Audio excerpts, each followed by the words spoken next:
ಮೊದಲಿಗೆ ಧರ್ಮಸ್ಥಳದ ಬುರುಡೆ ಕೇಸ್ ವಿಚಾರಕ್ಕೆ ಬರೋಣ. 8ನೇ ದಿನವೂ ಕೂಡ ಈ ಬುರುಡೆಗಳಿಗಾಗಿ ಎಸ್ಐಟಿ ಟೀಮ್ ಶೋಧ ಕಾರ್ಯವನ್ನು ಮುಂದುವರಿಸ್ತಾ ಇದೆ. ಆ ಅನಾಮಿಕ ವ್ಯಕ್ತಿ ತೋರಿಸಿದಂತಹ 13 ಸ್ಥಳಗಳನ್ನು ಎಸ್ಐಟಿ ಟೀಮ್ ಶೋಧ ಕಾರ್ಯವನ್ನು ನಡೆಸೋದಕ್ಕೆ ಮುಂದಾಗಿತ್ತು. ಇವತ್ತು 8ನೇ ದಿನವೂ ಕೂಡ ಮುಂದುವರಿತಾ ಇದೆ. 13ನೇ ಪಾಯಿಂಟ್ ಇದೆಯಲ್ಲ, ಆ 13ನೇ ಪಾಯಿಂಟ್ಗೆ ಡಿಐಜಿ ಅನುಚೇತ್ ಭೇಟಿಯನ್ನು ಕೊಟ್ಟಿದ್ದಾರೆ. ಶೋಧ ಮಾಡೋದಕ್ಕೂ ಮುಂಚೆ ಪರಿಶೀಲನೆ ನಡೆಸಿದ್ದಾರೆ ಡಿಐಜಿ ಅನುಚೇತ್. 11A ಅಂತ ಹೊಸ ಪಾಯಿಂಟನ್ನು ಗುರುತು ಮಾಡಿದಾರಲ್ಲ, ಅದನ್ನು ಶೋಧ ಮಾಡಿದ ಮೇಲೆ 13ನೇ ಪಾಯಿಂಟ್ನಲ್ಲಿ ಶೋಧ ಮಾಡೋದಕ್ಕೆ ಸಿದ್ಧತೆ ಮಾಡಿಕೊಳ್ಳಲಾಗ್ತಾ ಇದೆ. ಹಾಗಾಗಿ ಸ್ಥಳ ಪರಿಶೀಲನೆಯನ್ನು ಡಿಐಜಿ ಅನುಚೇತ್ ನಡೆಸಿದ್ದಾರೆ. ಸದ್ಯಕ್ಕೆ ದೂರುದಾರ ಗುರುತಿಸಿರುವಂತಹ ಕೊನೆ ಪಾಯಿಂಟು ಅಂತಂತಂದರೆ ಇದೇ 13. ಆತ ಮೊದಲೇ ಹೇಳಿದ ಪಾಯಿಂಟ್ ಮಾಡುವಂಥ ಸಂದರ್ಭದಲ್ಲಿ 13ನೇ ಪಾಯಿಂಟಿಂದ ಶುರು ಮಾಡಿ, 13ನೇ ಪಾಯಿಂಟಿಂದ ನೀವು 1ನೇ ಪಾಯಿಂಟ್ ತನಕ ಹೋಗೋಣ, 13, 12, 11ನೇ ಪಾಯಿಂಟ್ನಲ್ಲಿ ಬಹಳಷ್ಟು ಶವಗಳನ್ನು ನಾನು ಹೂತಿಟ್ಟಿದ್ದೀನಿ, ಅದರಲ್ಲೂ 13ನೇ ಪಾಯಿಂಟ್ನಲ್ಲಿ 7-8 ಶವಗಳು ಸಿಗುತ್ತೆ ಅಂಥೇಳಿ ಸ್ಟೇಟ್ಮೆಂಟನ್ನು ಕೊಟ್ಟಿದ್ದ ಆ ಅನಾಮಿಕ. ಈ ಬೆನ್ನಲ್ಲೇ 11ನೇ ಪಾಯಿಂಟ್ನಲ್ಲಿ ಶೋಧ ಕಾರ್ಯವನ್ನು ಮಾಡುವಂಥ ಸಂದರ್ಭದಲ್ಲೇ ಆ 11 ಪಾಯಿಂಟ್ನಿಂದ 80 ಮೀಟರ್ ದೂರದಲ್ಲಿ 11A ಪಾಯಿಂಟನ್ನು ಈಗ ಅಗೆಯಲಾಗ್ತಾ ಇದೆ, ಉತ್ಖನನ ನಡೀತಾ ಇದೆ. ಅದು ಮುಗಿದ ಮೇಲೆ ಪಾಯಿಂಟ್ ನಂಬರ್ 13ಗೆ ಬಂದು ಅಲ್ಲಿ ಇವತ್ತೇ ಶೋಧ ಕಾರ್ಯವನ್ನು ಮುಂದುವರಿಸ್ತಾರೆ ಅಂತ. ಇಫ್ ಇನ್ ಕೇಸ್ 11A ಪಾಯಿಂಟ್ನಲ್ಲಿ ಶೋಧ ಕಾರ್ಯ ಮುಗಿದ ನಂತರ. ಹಾಗಾಗಿ ಡಿಐಜಿ ಅನುಚೇತ್ ಅವರು ಸ್ಥಳ ಪರಿಶೀಲನೆ ಮಾಡಿದ್ದಾರೆ. ಆ ವಿಜುವಲ್ಸ್ ಗಮನಿಸ್ತಾ ಇದ್ದೀರಿ. ಅವ್ರು ನಿಂತಿರೋದು 13ನೇ ಪಾಯಿಂಟ್ನ ಬಳಿಯಲ್ಲಿ. ಆ 13ನೇ ಪಾಯಿಂಟ್ ಮೇಲೆ ಈಗ ಎಲ್ಲರ ಚಿತ್ತ ನೆಟ್ಟಿದೆ. ಪವರ್ ಟಿವಿ 13ನೇ ಪಾಯಿಂಟ್ ಹೇಗೆಲ್ಲ ಉದ್ಭವವಾಯಿತು, ಆ ಸ್ಥಳದ ಹಿನ್ನೆಲೆ ಏನು ಅಂಥೇಳಿ 2 ದಿನಗಳ ಹಿಂದೆಗಷ್ಟೇ ಗೂಗಲ್ ಅರ್ತ್ ಮುಖಾಂತರ ಬಟಾಬಯಲು ಮಾಡಿತ್ತು. ಅಲ್ಲಿ ಕಾಮಗಾರಿ ನಡೆಯುವಂಥ ಸಂದರ್ಭದಲ್ಲಿ 7-8 ಅಡಿಗಳಷ್ಟು ಮಣ್ಣು ತುಂಬಲಾಗಿದೆ. ಜೊತೆಗೆ ಆ ಹಿಂದೆ ಅಲ್ಲೊಂದು ಹಳ್ಳ ಇತ್ತು, ಕೆರೆ ಇತ್ತು, ನೀರು ಹರಿತಾ ಇತ್ತು, ಖಾಲಿ ಜಾಗ ಅಂತೂ ಇರಲಿಲ್ಲ, ಹಳ್ಳ ಇತ್ತು.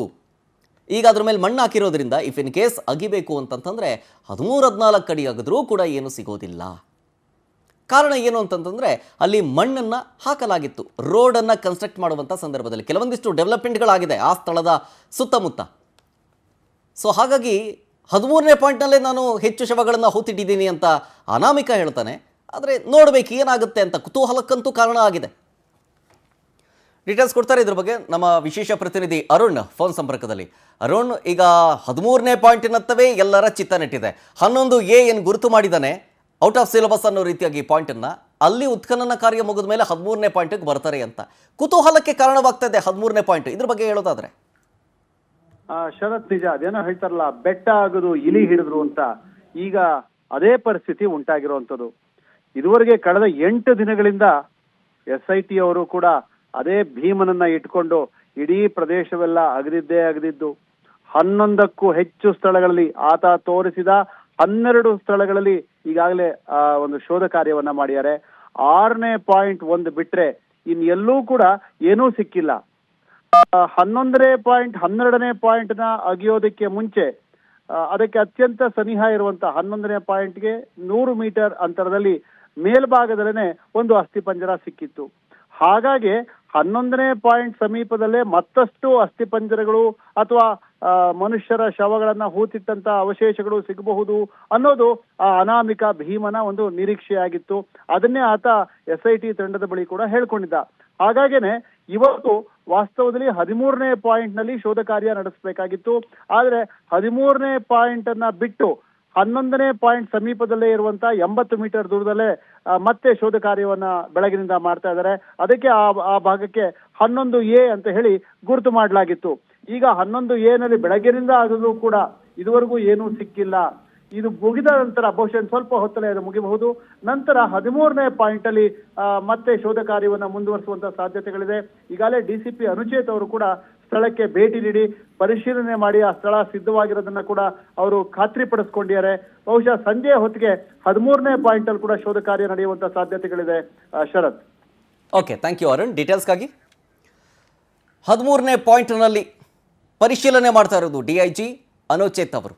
11A ನಲ್ಲಿ ಉತ್ಖನನ ಕಾರ್ಯ ಮುಗಿದ ನಂತರ ಇವತ್ತೇ 13ನೇ ಪಾಯಿಂಟ್ನಲ್ಲಿ ಶುರು ಮಾಡ್ತಾರೆ ಅಂತ. 12ನೇ ಪಾಯಿಂಟನ್ನು ಆಮೇಲೆ ನೋಡ್ಕೊಳ್ಳೋಣ, 13ನೇ ಪಾಯಿಂಟಿಗೆ ಮೊದಲಿಗೆ ಡಿಗ್ ಮಾಡೋಣ ಅಂತ. ಯಾಕೆಂದರೆ ಅವನು ಹೇಳ್ತಾ ಇದ್ದಾನೆ ಬಹಳಷ್ಟು ಶವಗಳನ್ನು ನಾನು ಹೂತಿಟ್ಟಿದ್ದೀನಿ ಅಂತ. ಮತ್ತೊಂದು ಕಡೆ ಸಾಕ್ಷಿ ನೋಡಿದ್ರೆ ಬೇರೆನೇ ಹೇಳ್ತಾ ಇದೆ. ಸ್ಥಳೀಯರು ಹೇಳೋದನ್ನು ಕೇಳಿದ್ರೆ ನಿಮ್ಗೆ ಅರ್ಥ ಆಗುತ್ತೆ. ಸ್ಥಳೀಯರು ಆ ಪ್ರದೇಶದಲ್ಲಿ ಏನಿತ್ತು ಈ ಹಿಂದೆ ಅಂತೇಳಿ ಹೇಳ್ತಾರೆ. ಸೊ ಹಾಗಾಗಿ ಅವನು ಹೇಳ್ತಾ ಇರೋದಕ್ಕೂ ಜೊತೆಗೆ ಅಲ್ಲಿನ ಸ್ಥಳೀಯರು ಹೇಳ್ತಾ ಇರೋದಕ್ಕೂ ಅಜಗಜಾಂತರ ವ್ಯತ್ಯಾಸ ಕಾಣಿಸ್ತಾ ಇದೆ. ಇಟ್ಸ್ ಓಕೆ, ಇದನ್ನೇ ಅಗದು ಬಿಡೋಣ. ಮೊದಲನೇದಾಗಿ 100 ಪಾಯಿಂಟ್ಗೆ ಹೋಗೋದಕ್ಕೂ ಮುಂಚೆ ಅಂಥೇಳಿ 13ನೇ ಪಾಯಿಂಟ್ಗಳನ್ನು ಡಿಸೈಡ್ ಮಾಡಲಾಗಿದೆ. ಅಲ್ಲೇ ಉತ್ಖನನ ಮಾಡೋಣ ಅಂತ. ಅದಕ್ಕೆ ಆ ಉತ್ಖನನ ಕಾರ್ಯಾಚರಣೆ ಶುರು ಮಾಡೋದಕ್ಕೂ ಮುಂಚೆ DIG ಅನುಚಿತ್ ಅವರು ಸ್ಥಳ ಪರಿಶೀಲನೆ ಮಾಡ್ತಾ ಇರೋದನ್ನು ಒಂದು ಕಡೆ ಗಮನಿಸ್ತಾ ಇದ್ದೀರಿ. ಮತ್ತೊಂದು ಕಡೆ ಊಟದ ಬ್ರೇಕ್ ಇದೆ. ಊಟನ ನಿಮಗೆ ಹೊರಗಡೆ ಹೋಗೋದಕ್ಕೆ ಬೇಡ ಅಂಥೇಳಿ ಆ ಕಾಡಿನ ಒಳಗಡೆನೆ ಚೇರ್ನ ತಗೊಂಡೋಗ್ತಿದಾರಲ್ಲ, ಆ ಚೇರ್ ಏನಕ್ಕೆ ಅಂತಂತಂದರೆ ಅಲ್ಲೇ ಊಟದ ವ್ಯವಸ್ಥೆಯನ್ನು ಮಾಡಲಾಗಿದೆ ಕಾಡಿನ ಒಳಗಡೆ. ಸೊ ಹಾಗಾಗಿ ಅಲ್ಲೇ ಊಟದ ವ್ಯವಸ್ಥೆಯನ್ನು ಕೂಡ ಮಾಡಲಾಗಿದೆ, ಯಾರೂ ಹೊರಗೆ ಬರಬಾರದು ಅನ್ನೋ ನಿಟ್ಟಿನಲ್ಲಿ. ಆ ವ್ಯವಸ್ಥೆ ಮಾಡ್ತಾ ಇರುವಂಥ ವಿಷುವಲ್ಸ್ ಅದು ನೀವು ನೋಡ್ತಾ ಇರೋದು. ಮತ್ತೊಂದು ಕಡೆ ಸ್ಥಳ ಪರಿಶೀಲನೆ ಮಾಡ್ತಾ ಇದ್ದಾರೆ DIG ಅನುಚಿತ್ ಅವರ ಜೊತೆಗೆ ಒಂದಿಬ್ಬರು ಅಧಿಕಾರಿಗಳು ಕೂಡ ಇದ್ದಾರೆ.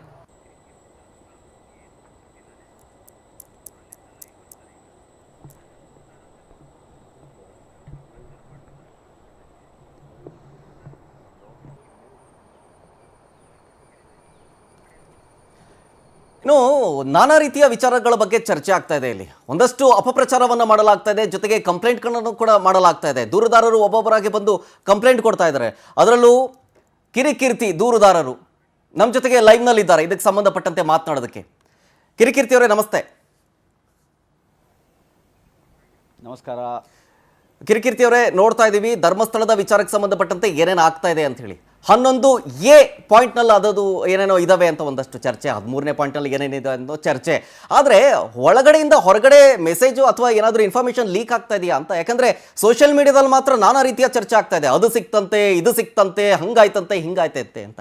ಇನ್ಫಾರ್ಮೇಷನ್ ಕೊಟ್ಟಿದ್ಯಾರು ಒಂದು, ಇಲ್ಲ ಇವರು ಅಪಪ್ರಚಾರ ಮಾಡ್ತಾ ಇದ್ದಾರಾ ಅಂತ ಮತ್ತೊಂದು. ಸೊ ಹಾಗಾಗಿ ಇದಕ್ಕೆ ಸಂಬಂಧಪಟ್ಟಂತೆ ನೀವು ದೂರು ಕೊಟ್ಟಿದ್ದೀರಿ. ಏನಂತ ದೂರು ಕೊಟ್ಟಿದ್ದೀರಿ? ನಿಮಗೆ ರೆಸ್ಪಾನ್ಸ್ ಏನು ಬಂತು? ಈಗ ಕಳೆದ 8 ದಿನದಿಂದ ಇದು ಉತ್ಖನನ ಕಾರ್ಯ ನಡೀತಾ ಇದೆ. ನಮ್ಮ ತಲೆಯಲ್ಲಿ ಏನು ಅಂತಂದರೆ, ನಾವು ಸಹಿತ ಇದಕ್ಕೆ ಸಂಬಂಧಪಟ್ಟ ಹಾಗೆ ಒಂದಿಷ್ಟು ಮಾಹಿತಿಗಳನ್ನು ಕಲೆ ಹಾಕಿ, ಅಂದರೆ SIT ಮೂಲಗಳಿಂದ ಅಲ್ಲ, ನಮಗೆ ಗೊತ್ತಿರುವ ಡಾಕ್ಯುಮೆಂಟ್ಸ್ನ ವಿಚಾರದಲ್ಲಿ ಆ್ಯಂಡ್ ಅಲ್ಲಿರುವ ಸ್ಮಶಾನದ ವಿಚಾರದಲ್ಲಿ, ಯಾವಾಗ ಸ್ಮಶಾನ ಬಂದು ಈ ಥರದ ಮಾಹಿತಿಗಳನ್ನು ಕಲೆ ಹಾಕ್ತಾ ಇರೋ ಸಂದರ್ಭದಲ್ಲಿ ಕೆಲವರು ಇನ್ಫ್ಲೂಯೆನ್ಸರ್ಸ್ ಅಂತ ಕರೆಸಿಕೊಳ್ಳುವವರು, ಕೆಲವರು ಲಾಯರ್ ಅಂತ ಕರೆಸಿಕೊಳ್ಳುವವರು, ಕೆಲವರು ಯೂಟ್ಯೂಬ್ ಚಾನಲ್ನವರು ಅಂತ ಕರೆಸಿಕೊಳ್ಳುವವರು ನಮಗೆ SITಯಿಂದ ಬಂದ ಮಾಹಿತಿಯ ಪ್ರಕಾರ, SIT ಮೂಲಗಳ ಪ್ರಕಾರ, ಆಮೇಲೆ ಬಲ್ಲ ಮೂಲಗಳ ಪ್ರಕಾರ, ಅಧಿಕೃತ ಮೂಲಗಳ ಪ್ರಕಾರ ಇವರಿಗೆ ಯಾರು ಮೂಲಗಳನ್ನು ಕೊಡ್ತಾ ಇದ್ದಾರೆ, ಯಾರು ಮಾಹಿತಿಯನ್ನು ಕೊಡ್ತಿದ್ದಾರೆ ಅಂತ ನಮಗೆ ತಲೆ ಔಟಾಗೋಗಿತ್ತು. 17 ವರ್ಷ ನಾವು ಜರ್ನಲಿಸಮ್ ಮಾಡಿದ್ವಿ, ಏನೇನೆಲ್ಲ ಆದರೂ ನಮಗೊಂದು ಮೂಲ ಹುಡುಕಕ್ಕೆ ನಮ್ಮ ಕೈಲಿ ಆಗ್ತಿಲ್ವಲ್ಲ ಅಂತೇಳಿ ನಾವು ಇವತ್ತೇನು ಮಾಡಿದ್ವಿ, ಬೆಂಗಳೂರಿಂದ ಬೆಳ್ತಂಗಡಿಗೆ ಬಂದು ಬೆಳ್ತಂಗಡಿ SIT ಠಾಣೆಗೆ ಹೋಗಿ ನಾವೊಂದು ಕಂಪ್ಲೇಂಟ್ ಕೊಟ್ವಿ. ನೋಡಿ ಸರ್, ನೀವು ಮಾಡ್ತಾ ಇರೋದು ತಪ್ಪಿದೆ, ನೀವು ಹಿಂಗೆ ಆಯ್ದ ಕೆಲವರಿಗೆ ಮಾತ್ರ SIT ಮೂಲಗಳಿಂದ ಮಾಹಿತಿಯನ್ನು ಕೊಡಬಾರ್ದು, ನಮಗೂ ಕೊಡಬೇಕು ಅಂತ. ಅದಕ್ಕೆ ಅವ್ರು ಹೇಳಿದ್ರು, ನಾವು ಯಾರಿಗೂ ಮಾಹಿತಿಯನ್ನು ಕೊಡಲಿಲ್ಲ, ಯಾವುದೇ ಕಾರಣಕ್ಕೂ ಕೊಡೋದಿಲ್ಲ. SIT ತುಂಬ ನೀಟಾಗಿ ಕಾನ್ಫಿಡೆನ್ಷಿಯಲ್ ಆಗಿ ಪ್ರತಿಯೊಂದನ್ನು ಮಾಡ್ತಾ ಇದೆ. ಹೀಗಿರುವಾಗ ನಾವು ಯಾವುದೇ ಕಾರಣಕ್ಕೂ ಯಾರಿಗೂ ಮಾಹಿತಿಯನ್ನು ಕೊಟ್ಟಿಲ್ಲ. ಯಾರಾದರೂ ನಮ್ಮಿಂದ ಬಂದ ಮಾಹಿತಿ, ನಮ್ಮ ಮೂಲಗಳಿಂದ ಬಂದ ಮಾಹಿತಿ ಅಂತ ಹೇಳಿದರೆ ಅದು ಶುದ್ಧ ಸುಳ್ಳು ಅಂತ ಹೇಳಿದ್ರು. ಹಾಗಾಗಿ ನಾವು ಮೆನ್ಷನ್ ಮಾಡಿದ್ವಿ, ಇಲ್ಲ ಲಾಯರ್ ಜಗದೀಶ್ ಅವರು ಹೇಳ್ತಾ ಇದ್ದಾರೆ, ಆಮೇಲೆ ಗಿರೀಶ್ ಮಠಣ್ಣವರಂತೂ ಅವ್ರಿಗೆ FSL ರಿಪೋರ್ಟ್ಸ್ ಎಲ್ಲ ಬರ್ತಾ ಇದೆ ಅಂತ ಹೇಳ್ತಾ ಇದ್ದಾರೆ. ಎಟ್ ದ ಸೇಮ್ ಟೈಮ್ ತರಡೈ ಅನ್ನುವಂಥ ಚಾನಲ್ ಇರ್ಬೋದು, ಚಂದನ್ಗೌಡ ಅನ್ನುವ ಚಾನಲ್ ಇರ್ಬೋದು, ಕುಡ್ಲ ರ್ಯಾಂಪೇಜ್ ಅನ್ನುವ ಚಾನಲ್ ಇರ್ಬೋದು, ಇವರುಗಳೆಲ್ಲ ಪ್ರತಿದಿನ ಸಾಯಂಕಾಲ 1 ಗಂಟೆ ವಿಡಿಯೋ ಮಾಡ್ತಾರೆ, 1 ಗಂಟೆ ಕೂತ್ಕೊಂಡು ಮಾತಾಡ್ತಾರೆ. ಈ ದಿನ ಏನೇನು ನಡೀತು, ಈ ದಿನ 6 ಶವ ಸಿಕ್ತು, 3 ಕೆಂಪು ಕಲರ್ ಸೀರೆ ಹಾಕೊಂಡಿತ್ತು, 2 ರೆಡ್ ಕಲರ್ ಜಾಕೆಟ್ ಹಾಕೊಂಡಿತ್ತು, ಅಂದರೆ ಬಾಯಿಗೆ ಬಂದ ಹಾಗೆ ವರದಿಗಳನ್ನು ಕೊಡ್ತಾ ಇದ್ದಾರೆ. ಕೇಳಿದ್ರೆ ಲಾಸ್ಟಿಗೆ ಬಲ್ಲ ಮೂಲಗಳಿಂದ, SIT ಮೂಲಗಳಿಂದ, ಗೊತ್ತಿರುವ ಮೂಲಗಳಿಂದ ಅಂತ ಕತೆ ಹೊಡಿತಾ ಇದ್ದಾರೆ. ಸರ್, ಹಾಗಾಗಿ ಈ ಮಾಹಿತಿಯನ್ನು ನೀವು ಕೊಡ್ತಿದ್ದೀರಾ ಅಂತ ಕೇಳಿದ್ವಿ. ಅವರು ಹೇಳಿದ್ರು, ಇದು ನಮ್ಮ ರಾಡಾರ್ನಲ್ಲೂ ಇದೆ, ನಾವು ಇದನ್ನೆಲ್ಲ ಗಮನಿಸ್ತಾ ಇದ್ದೀವಿ.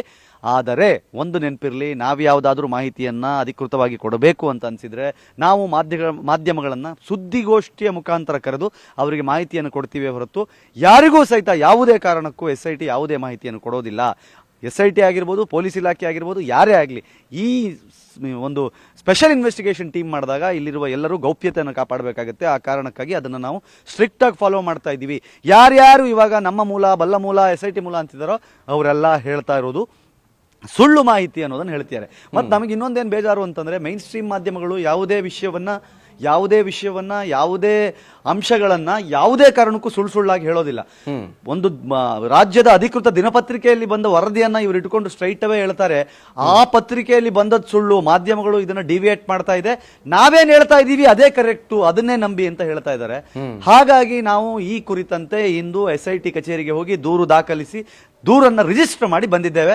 ಮುಂದಿನ ಕಾನೂನಾತ್ಮಕ ಹೋರಾಟಕ್ಕೆ ಏನೇನು ಮಾಡಬೇಕು ಅನ್ನೋದನ್ನ SIT ಅಧಿಕಾರಿಗಳು ನಮಗೆ ಹೇಳಿದ್ದಾರೆ. ಅದನ್ನು ನಾವು ಮುಂದಿನ ದಿನಗಳಲ್ಲಿ ಪಾಲಿಸ್ತೀವಿ. ಮತ್ತೊಂದು ಕಡೆ ಕಿರಿಕೀರ್ತಿ ಅವರೇ, ಈಗ ಜನರಿಗೆ ಏನು ಬೇಕು ಅಂತಂತಂದ್ರೆ ಸತ್ಯ ಯಾವುದು ಸುಳ್ಳು ಯಾವುದು ಅಂಥೇಳಿ ಪರಾಮರ್ಶೆ ಆಗಿರಲಿ ಅಥವಾ ಅದನ್ನು ತಿಳ್ಕೊಳ್ಳುವಂಥ ಉದ್ದೇಶ ಆಗಿರಲಿ ಇಲ್ಲ. ಯಾಕೆ ಒನ್ ಸೈಡೆಡ್ ಆಗ್ತಾ ಇದ್ದಾರೆ ಅಂತ ನಿಮ್ಗೆ ಅನ್ಸುತ್ತೆ? ಏನು ಸುಳ್ಳನ್ನು ನಂಬ್ತಾ ಇದ್ದಾರೆ ಅಂತನೋ ಅಥವಾ ಸತ್ಯವನ್ನು ನಂಬ್ತಾ ಇದ್ದಾರೆ, ಅವ್ರ ನಂಬಿಕೆ ಬಿಟ್ಬಿಡಿ. ಆದರೆ ಸುಳ್ಳನ್ನೇ ಹೆಚ್ಚು ನಂಬೋದು ಅಥವಾ ಯಾರೋ ಹೇಳಿದಂಥ ಕಟ್ಟುಕತೆಯನ್ನು ಅಷ್ಟು ಕಣ್ಣು ಕಟ್ಟದಂಗೆ ಏನೋ ಸಿನಿಮಾ ರೀತಿಯಾಗಿ ತೋರಿಸ್ತಾರೆ ಅಂತಂದರೆ, ಕಟ್ಟುಕತೆಯನ್ನು ನಂಬ್ತಾರೆ ಅಂತಂತಂದರೆ ಇದ್ರ ಬಗ್ಗೆ ನಿಮ್ಗೆ ಏನು ಅನ್ಸುತ್ತೆ ಅಭಿಪ್ರಾಯ ಅಂತ?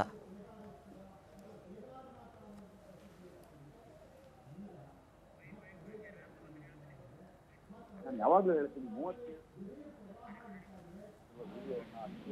ಅಷ್ಟೊಂದು ತಲೆ ಕೆಡಿಸ್ಕೊಂಡು ಅಷ್ಟೊಂದು ಭಾವನಾತ್ಮಕವಾಗಿ ಅಷ್ಟೊಂದು ಎಮೋಷನಲ್ ಆಗಿ ನೋಡಿದ ನೀವು ಅದೇ ವಿಡಿಯೋದ ಆರಂಭದಲ್ಲಿದ್ದ 6 ಸೆಕೆಂಡ್ ಡಿಸ್ಕ್ಲೈಮರ್, 6 ಸೆಕೆಂಡ್ ಡಿಸ್ಕ್ಲೈಮರ್ ಅದರಲ್ಲಿತ್ತು. ನಾವು ಯಾವ ವ್ಯಕ್ತಿಮನ್ನು ಮಾತಾಡ್ತಿಲ್ಲ, ಯಾವ ಸಾಕ್ಷಿಗಳನ್ನ ಮಾತಾಡ್ತಿಲ್ಲ, ಯಾವುದೇ ಏನದು ಲೀಗಲ್ ಒಪಿನಿಯನ್ ಅನ್ನು ತಗೊಂಡಿಲ್ಲ.